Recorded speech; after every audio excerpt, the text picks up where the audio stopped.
Hey, First Baptist, I want to read you today a passage, just one verse out of First Peter, probably a familiar one to you, but I want us to stop and think about it a little bit. It's First Peter 3, verse 15.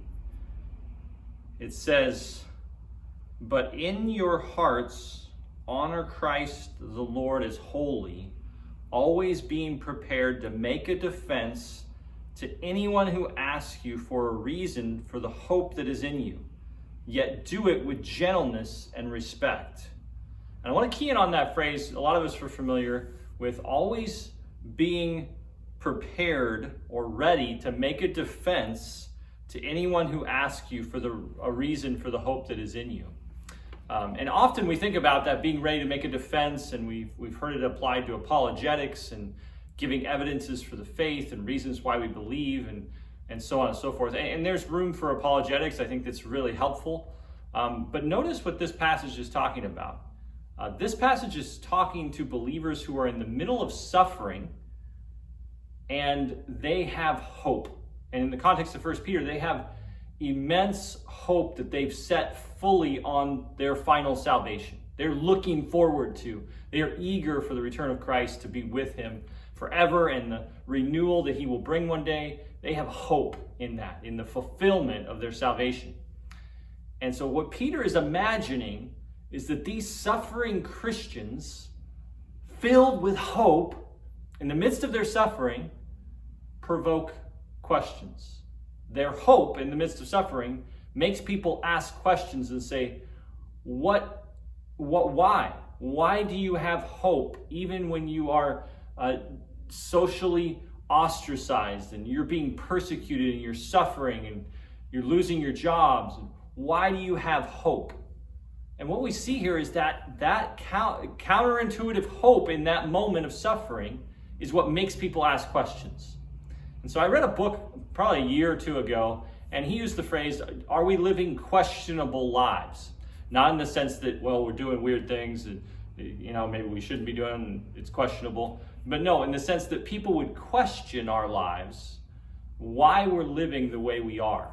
And so I think it's worth even thinking about our particular culture and the kinds of things in our lives as we follow Christ. What are the kinds of things that would make our culture ask questions, right? What would make them be like, oh, what is going on? Why are you doing that? That would lead us to a discussion of who Jesus is and what he's done for us.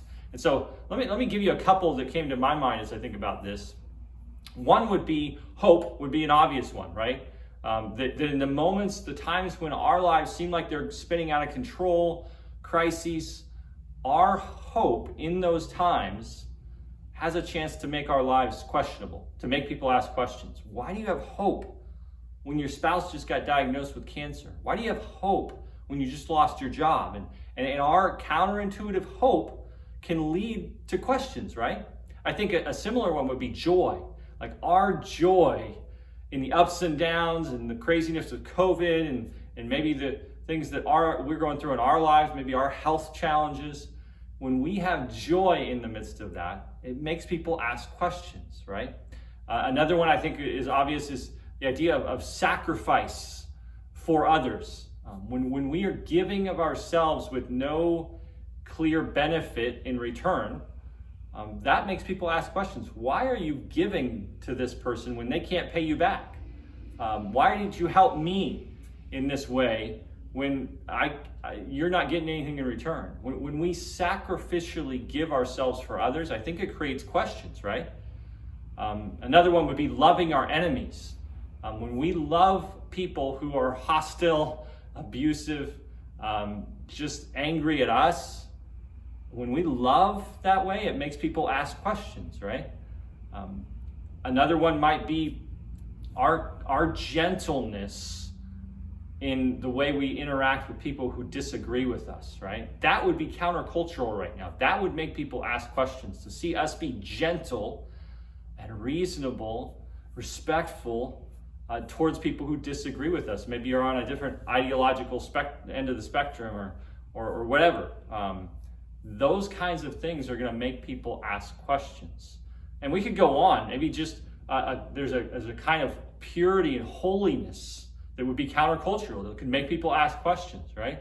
And all of these, as people ask those questions, all of these things, whether it's holiness or loving our enemies or a joy or hope, are like golden opportunities to point to Christ. Not just to say like, well, I'm joyful because I'm just a happy person. No, but to say, no, I have reason for joy. I've been forgiven and I'm God's child. There's nothing better. They're golden opportunities to point to Christ and what he's done for us and all that we have in him and the way that he's loved us so that we love others, and the way that God is patient and gentle with us so we are patient and gentle with others, and the way that he's given us hope because we have an eternity to look forward to because of what Jesus has done. And so we can tell people about that as they ask those questions. So the other thing I would mention about this is that if we're going to exude these questionable live type things, right?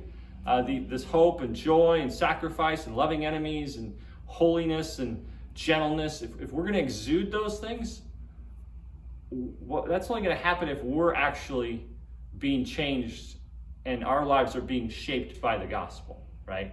So that's kind of the first step. If we were to kind of back this up and say, well, how does this happen? First, the gospel has to shape us, our hearts, our attitudes, the way we view others, the way we treat others, the way we walk through life.